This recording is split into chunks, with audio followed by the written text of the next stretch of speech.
Welcome, dear learners, to our lecture on the nature versus nurture debate in language learning or in language acquisition. ठीक है जी, यानी कि जब भी कोई बच्चा या बड़ा लट से लैंग्वेज सीख रहा है तो उसमें किस हद तक नेचर का किरदार है और किस हद तक नर्चर का किरदार है, ये लर्निंग से रिलेटेड है।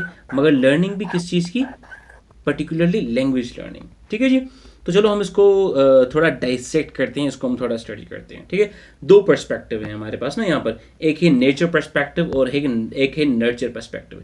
कि नेचर ये कहती है कि कुदरत का ज़्यादा किरदार है, जबकि नर्चर ये कहती है कि सोशलाइजेशन का ज़्यादा किरदार है लैंग्वेज लर्निंग में। अच्छा, ये जो नेचर वाले हैं ये बायोलॉजिकल डिटर्मिनिज्म के ऊपर बिलीव रखते हैं, जबकि नर्चर वाले जो हैं ये हम ये कह लें कि सोशल साइड के ऊपर ज़्यादा जाते हैं, ये एनवायरमेंटल डिटर्मिनिज्म के ऊपर ज़्यादा बिलीव रखते हैं। अच्छा, ये जो नेचर वाले हैं, ठीक है, ये इनको हम एसेंशियलिस्ट भी कह सकते हैं, और ये जो नर्चर वाले हैं इनको हम एग्जिस्टेंशियलिस्ट भी एक तरह से कह सकते हैं। लेकिन इस बात का ध्यान रहे कि जो नेचर वर्सेस नर्चर डिबेट है इसको हम नेरो डाउन कर लेते हैं लिंग्विस्टिक्स में लैंग्वेज लर्निंग के ऊपर। ठीक है जी, कि यानी कि एक इंसान है उसमें जो लैंग्वेज एबिलिटीज़ की डेवलपमेंट होती है तो वो किस तरीके से होती है, वो उसमें नर्चर का किरदार ज़्यादा है या उसमें नेचर का किरदार ज़्यादा है, एंड सो ऑन। ठीक है जी, हम आगे बढ़ते हैं अपने इसी लेक्चर के ऊपर। अगर आपने चैनल को सब्सक्राइब नहीं किया तो प्लीज़ इसको जल्दी से सब्सक्राइब कर दें, और ऑब्वियसली अगर आपको वीडियो पसंद आती है तो आप इसको लाइक तो ज़रूर ही करेंगे। यू नो व्हाट, इससे हमें बहुत ज़्यादा हेल्प होती है। अच्छा जी, so first of all nurture perspective को हम देखते हैं। ठीक है जी, nurture perspective of language learning, अगर आप इसका पूरा नाम लिखना चाहते हैं, it is nurture perspective of language learning. अच्छा, इस पर्सपेक्टिव को हम एम्पिरिसिस्ट पर्सपेक्टिव भी कहते हैं, क्योंकि ये कहते हैं कि भाई हमें जो है ना वो कोई सोशल एविडेंस दो, कोई ऑब्जर्वेशन दो जिसके ऊपर हम काम करेंगे। ठीक है जी, इसके बरक्स जो आपके नेचर वाले हैं उनको हम नेटिविस्ट कहते हैं, क्योंकि वो इनेटिज्म के ऊपर बहुत ज़्यादा यकीन रखते हैं। Well, nurture perspective of language, अगर सिंपल मैं आपको बताऊं तो नर्चर वाले ये कहते हैं कि जो हम लैंग्वेज है वो अपने इन्वायरमेंट से सीखते हैं, हम लैंग्वेज अपने इन्वायरमेंट से सीखते हैं, या फिर आप ये कह लें कि हम लैंग्वेज अपनी सोसाइटी से सीखते हैं। सोसाइटी से बेहतर वो लफ्ज़ इन्वायरमेंट है, क्योंकि सोसाइटी हमेशा हमारी इन्वायरमेंट नहीं होती, कभी कभार हम फैमिली तक भी उसको रिस्ट्रिक्ट कर सकते हैं, कभी कभार हम सोसाइटी से बाहर जाके भी अपनी इन्वायरमेंट से लैंग्वेज सीख सकते हैं। So environment is a better word. ठीक है जी, but you would find the word of society somewhere else as well. So we learn language with the use of, with the help of our environment. ये किस तरीके से होता है, अब यहाँ पर हमारे पास इसके की कॉन्सेप्ट्स में एक थ्योरी आ जाती है जिसको हम बोलते हैं लर्निंग थ्योरी। ठीक है जी, इसको हम बोलते हैं लर्निंग थ्योरी। लर्निंग थ्योरी का ये कहना है कि इंसान जो है वो अपने बिहेवियर्स इन्वायरमेंट से सीखता है, इसमें जिसमें इन्वायरमेंट का, इंटरेक्शन का और तजुर्बे का बहुत ज़्यादा किरदार होता है। अब क्योंकि हम जो हमारे जितने भी बिहेवियर्स हैं वो माहौल से सीखते हैं, लिहाजा लैंग्वेज भी एक लर्नड बिहेवियर है। लैंग्वेज भी एक लर्नड बिहेवियर है जो कि हम इन्वायरमेंट से ही सीखते हैं, जो कि हम सोशल एक्सपोजर और जो सोशल इनपुट हमें मिल रही है उसी से हम सीखते हैं। ठीक है, इसी से एक रिलेटेड कॉन्सेप्ट है यूजेज बेस्ड थ्योरी। अच्छा, ये कहते हैं कि भाई इंसान जो है वो लैंग्वेज सुनते हैं माहौल से, जब दूसरे बंदे लैंग्वेज को इस्तेमाल कर रहे होते हैं। अब जब दूसरे बंदे लैंग्वेज को इस्तेमाल कर रहे हैं तो बच्चे क्या करते हैं कि बच्चे उनको ऑब्जर्व करते हैं और इमिटेट करते हैं। जो कोई भी उनको एक्सपोजर मिला वो उस एक्सपोजर को ऑब्जर्व करेंगे और इमिटेट करेंगे। इमिटेट का मतलब होता है कॉपी करना।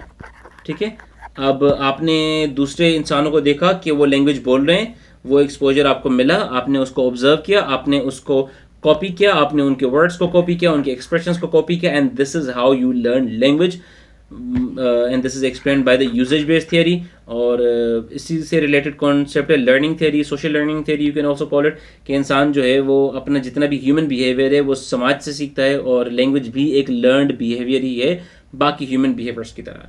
अच्छा, तो नर्चर पर्सपेक्टिव में हमें जो आर्ग्यूमेंट मिलते हैं वो सबसे पहले तो यही एक आर्ग्यूमेंट मिलता है कि भाई इनपुट एंड इंटरेक्शन का। ठीक है, मतलब वो ये कहते हैं कि जो माहौल है ना वो हमें देता है इनपुट। ठीक है, माहौल हमें इनपुट देता है, वो क्वालिटी और क्वांटिटी ऑफ लिंग्विस्टिक इनपुट के ऊपर ऑब्वियसली डिपेंड करता है कि जो बच्चा जैसा ले, और फिर उसी एतबार से बच्चा अपनी लैंग्वेज को बिल्ड करता है, ठीक है। Social interactions with caregivers and peers are crucial for learning language. जो भी आपसे ज़्यादा करीब हैं, आपके जो केयर गिवर्स हैं या फिर जो आपके पीयर्स हैं, आपकी लैंग्वेज लर्निंग के ऊपर उनका बहुत ज़्यादा असर रहता है।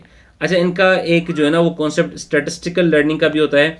यहाँ पर ये कहते हैं कि भाई बच्चे इतने काबिल हैं कि वो पैटर्न्स को डिटेक्ट करते हैं, वो रेगुलरिटीज़ को डिटेक्ट करते हैं, वो इरेगुलरिटीज़ को देखते हैं, जो भी उन्हें लैंग्वेज का एक्सपोजर मिलता है, और फिर उसी को वो प्रैक्टिस करते हैं, और उसी एक्सपोजर एंड प्रैक्टिस की मदद से वो लैंग्वेज सीख जाते हैं। सही हो गया जी। इसमें अगर हम की फिगर्स की बात करें तो सबसे बड़ी फिगर हमें कोई एक मिलेगी, तो वह है बी एफ स्किनर। ये एक बिहेवियरिस्ट थे, और इन्होंने बोला था कि इंसान जो है वो लैंग्वेज सीखता है, लैंग्वेज लर्निंग का प्रोसेस होता है, ये लैंग्वेज एक्विजिशन का प्रोसेस नहीं होता, एंड सो ऑन। और उसके ऊपर वो रीइंफोर्समेंट और इमिटेशन की बात करता है। बी एफ स्किनर अपनी ऑपरेंट कंडीशनिंग की थियरी भी इसके ऊपर लगाता है, जहाँ पर वो रीइंफोर्समेंट के एतबार से वो ये कहता है कि भाई अब लेट से कोई भी बिहेवियर है, ठीक है जी, कोई भी बिहेवियर है, उस बिहेवियर को जब भी बच्चा ऑब्जर्व करता है तो ऑब्जर्व करने के बाद वो उसको इमिटेट करता है, ठीक है। इमिटेट करने के बाद उस बच्चे को या तो रिवॉर्ड मिलता है या पनिशमेंट मिलती है, ठीक है, रिवॉर्ड मिलता है या पनिशमेंट मिलती है। अच्छा, अब बी एफ स्किनर यहाँ पर ये कहता है कि हर वो बिहेवियर जिसको बच्चों को जो रिवार्ड देगा, ठीक है, तो बच्चा उस बिहेवियर को और भी ज़्यादा रिपीट करेगा, ठीक है, बच्चा उस बिहेवियर को और भी ज़्यादा रिपीट करेगा। तो इस तरीके से वो ये कहता है कि इमिटेशन की मदद से बच्चा जो है वो लैंग्वेज सीखता है। उसने लैंग्वेज सुनी, वो एक बिहेवियर है, लैंग्वेज एक लर्न बिहेवियर है, उस लैंग्वेज को उसने इमिटेट किया, उन वर्ड्स को, उन एक्सप्रेशंस को, उन सेंटेंसेस को उसने इमिटेट किया। फिर अगर वो सही हैं, उसको अपने इन्वायरमेंट से रिवॉर्डिंग एक्सप्रेशन मिला, तो फिर वो उसी चीज़ को बार बार रिपीट करेगा, and then this is how he learns language. ये बी एफ स्किनर का कॉन्सेप्ट था, ठीक है जी। अच्छा, इसके अलावा हमें जो है वो मिशेल टॉमसलो भी जो है वो लैंग्वेज की यूजेज बेस्ड थियरीज़ को आर्टिकुलेट करते हुए हमें देखेंगे मिलेंगे। यूजेज बेस्ड थियरीज़ वही है ना जो कहती है कि बच्चा जो है वो उसको इनपुट मिलती है और फिर वो उसको यूज़ करता रहता है, ताकि और इस तरीके से फिर बच्चा सीख जाता है। यहाँ पर कॉग्निटिव प्रोसेसेस की भी बात होती है, लेकिन ज़्यादा जो एम्फेसाइज वो करते हैं वो सोशल इंटरेक्शन के ऊपर ही करते हैं, यूजेज बेस्ड थियरीज़ में अपने, कि बच्चा पहले इन्वायरमेंट से ऑब्जर्व करता है इनपुट के एतबार से, और फिर वो लैंग्वेज को यूज़ करता है, और फिर यूज़ करके वो उसको सीख जाता है। अच्छा जी, चले हम अब बढ़ते हैं दूसरा जो हमारा पर्सपेक्टिव है, नेचर पर्सपेक्टिव या फिर नेटिविस्टिक पर्सपेक्टिव।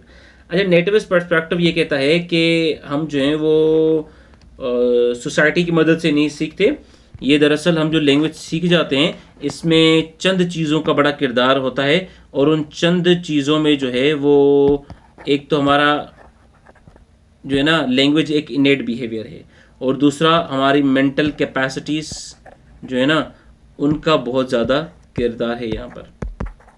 तो अब पहली चीज़ तो ये हो गई कि जब भी आप नेचर वाली साइड देंगे तो आप बोलेंगे कि लैंग्वेज एक इनेट बिहेवियर है, जैसे कि चॉम्स्की कहता है, because of universal grammar and language acquisition device. और दूसरा ये कि जो बच्चा लैंग्वेज सीखता है वो उसकी जहनी सलाहियतों की वजह से सीखता है, ना कि सोसाइटी के इनपुट की वजह से।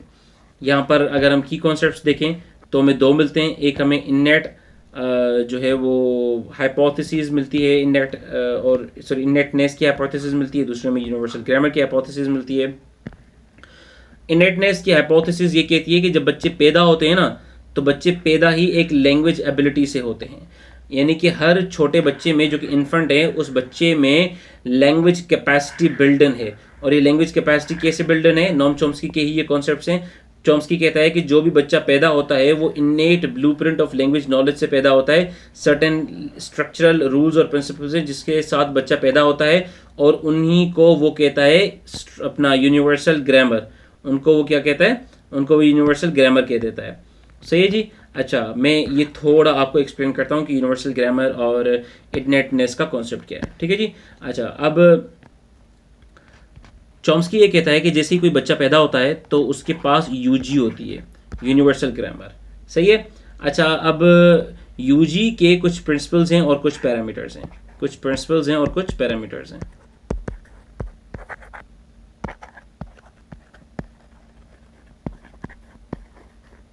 कुछ प्रिंसिपल्स और कुछ पैरामीटर्स हैं।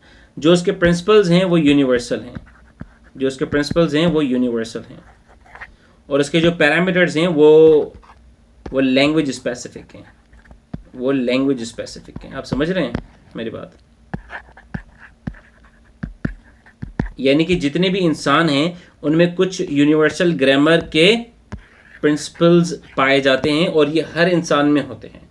अब फॉर एग्जांपल लेट्स से एक बंदा है जिसकी नेटिव लैंग्वेज उर्दू है, दूसरे बंदे की नेटिव लैंग्वेज पंजाबी है, तीसरे बंदे की नेटिव लैंग्वेज इंग्लिश है, चौथे बंदे की नेटिव लैंग्वेज कोरियन है। मगर इन सब के सब स्पीकर्स में अगर कोई चीज़ कॉमन होगी तो वो होगा उनके जहन में the principles of universal grammar according to Chomsky. मगर फिर भी इनके लैंग्वेजेस डिफरेंट है, like Urdu is different from Punjabi, Punjabi is different from English, English is different from Korean. Why is it so? Chomsky कहता है कि this is because of the parameters. ठीक है, कि इनके जो लैंग्वेज के पैरामीटर्स होते हैं दे आर डिफरेंट। हर लैंग्वेज के अपने अपने पैरामीटर्स होते हैं, लेकिन जो प्रिंसिपल्स होते हैं यूनिवर्सल ग्रामर के वो तमाम के तमाम लैंग्वेजेस के सेम होते हैं। तो फिर ये यूनिवर्सल ग्रामर आखिर कैसे ट्रांसमिट होती है और ये इनेट कैसे है? तो फिर इसके लिए चॉम्स्की अपना एक दूसरा कॉन्सेप्ट देता है, LAD stands for language acquisition device. वो कहता है कि एक एब्स्ट्रैक्ट डिवाइस है हमारे जहन में जो कि इनेट blueprint of language knowledge carry करती है। ठीक है, so it carries इनेट blueprint of language knowledge.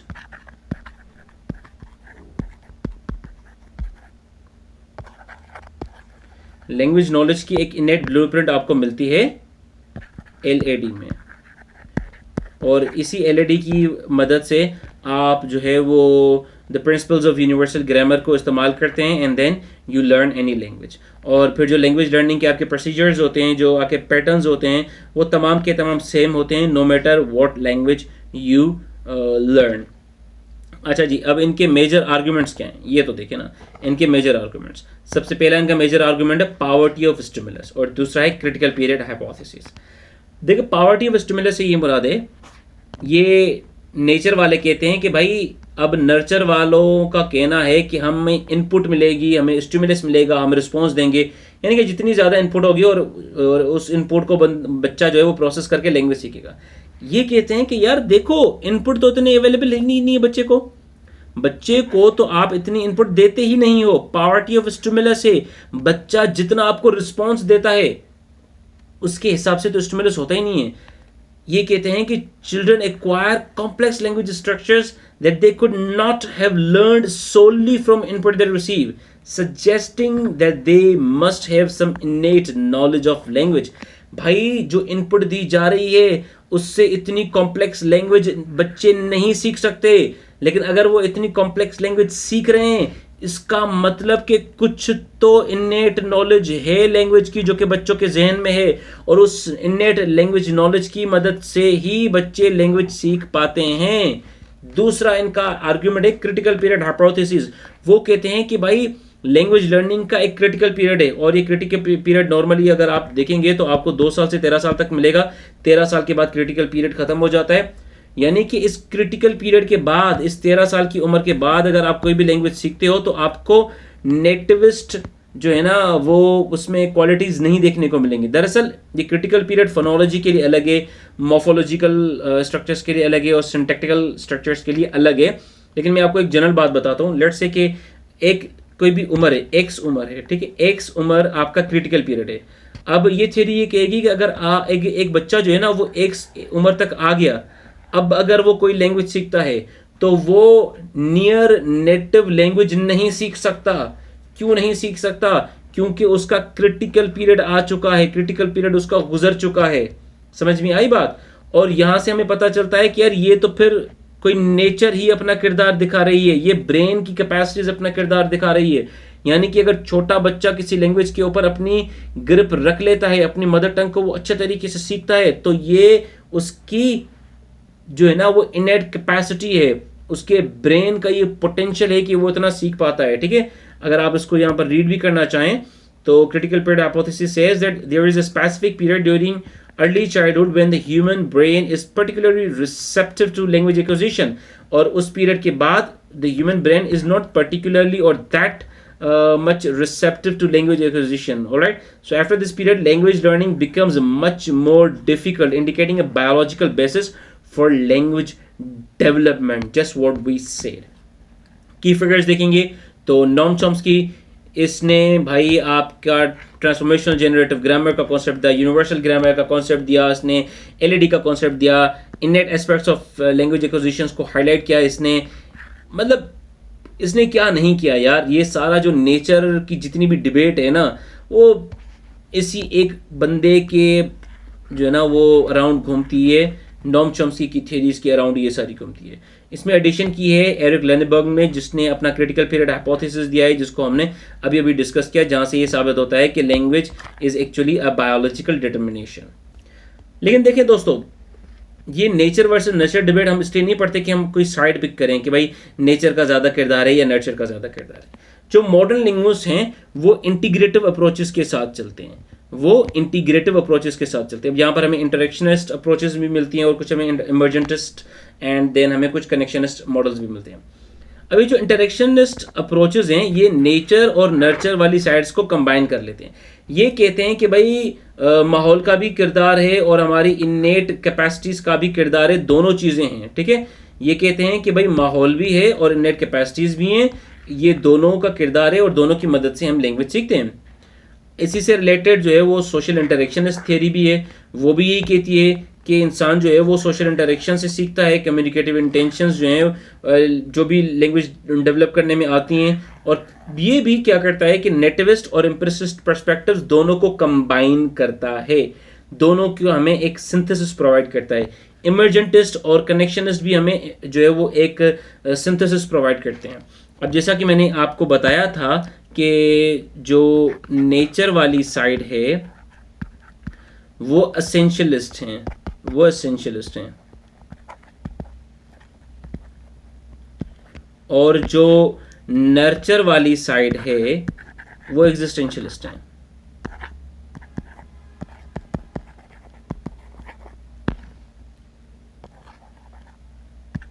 They are existentialist. मगर जो इमर्जेंटिस्ट हैं वो क्या कहते हैं कि वो लिंग्विस्टिक एसेंशियलिज्म और लिंग्विस्टिक एग्जिस्टेंशियलिज्म को मिला के एक अप्रोच बनाते हैं जिसको हम बोलते हैं इमर्जेंटिज्म। और इमर्जेंटिज्म भी जो है ना वो हमें एक ऐसी अप्रोच देती है जिसमें उसका ये कहना है कि बायोलॉजिकल डिटर्मिनिज्म भी है, कॉग्निटिव डिटर्मिनिज्म भी है, मगर उसके साथ साथ एनवायरमेंटल फैक्टर्स भी हैं, यानी कि ये सारी चीज़ें मिलकर अपने किरदार अदा करते हैं जब भी लैंग्वेज जो है ना वो एक बच्चा सीखता है। So language structures emerge from the dynamic interplay of these factors. Connectionism का मॉडल भी हमें मिलता है, वो भी यही दिखाता है कुछ कंप्यूटेशनल मॉडल्स वगैरह बना के, जहाँ से वो देखता है कि कॉग्निटिव प्रोसेसेस तो बहुत ज़्यादा इन्वॉल्व हैं और इनपुट का भी यहाँ पर बहुत ज़्यादा रोल है। और वो ये कहता है कि अगर आप इनेट लैंग्वेज स्पेसिफिक मॉडल्स को हटाएं भी तो भी अगर आप जो है ना वो कुछ एक्सपोजर दें और फिर कॉग्निटिव प्रोसेसेस को स्टडी करें तो आप बिल्कुल जो लैंग्वेज लर्निंग की मिस्ट्री है इसको आप सॉल्व कर सकते हैं using computational models, using big data and corpora in in the field of language acquisition. अच्छा जी, अब आपको पता तो चली गया होगा कि ये सारी डिबेट है क्या नेचर वर्सेस नर्चर। तो कंक्लूजन यही है कि भाई it is not about picking sides, it's not about choosing sides, although you can choose a side if you want to, but it's simple. जो करंट अप्रोच हमें मिलती है, जो करंट रिसर्च हमें शो करती है, वो इंटीग्रेटिव अप्रोच है, वो दोनों पर्सपेक्टिव्स को मिलाती है और वो कहती है कि भाई अगर एक बच्चा या एक इंसान लैंग्वेज सीखता है तो उसमें नेचर का किरदार भी है और नर्चर का किरदार भी है। हमने आपको एक कॉम्प्रिहेंसिव डिफरेंस इस वीडियो में प्रोवाइड किया है। तो अगर वीडियो अच्छी लगी है तो प्लीज़ यार थंब पर क्लिक कर दें, चैनल को सब्सक्राइब कर दें। अगर आप ये नए हैं तो सब्सक्राइब करने के बाद घंटी भी बजा ही दीजिएगा। मिलते हैं आपसे दूसरी वीडियो में, जब तक देखते रहें your language tutor. Thanks for watching.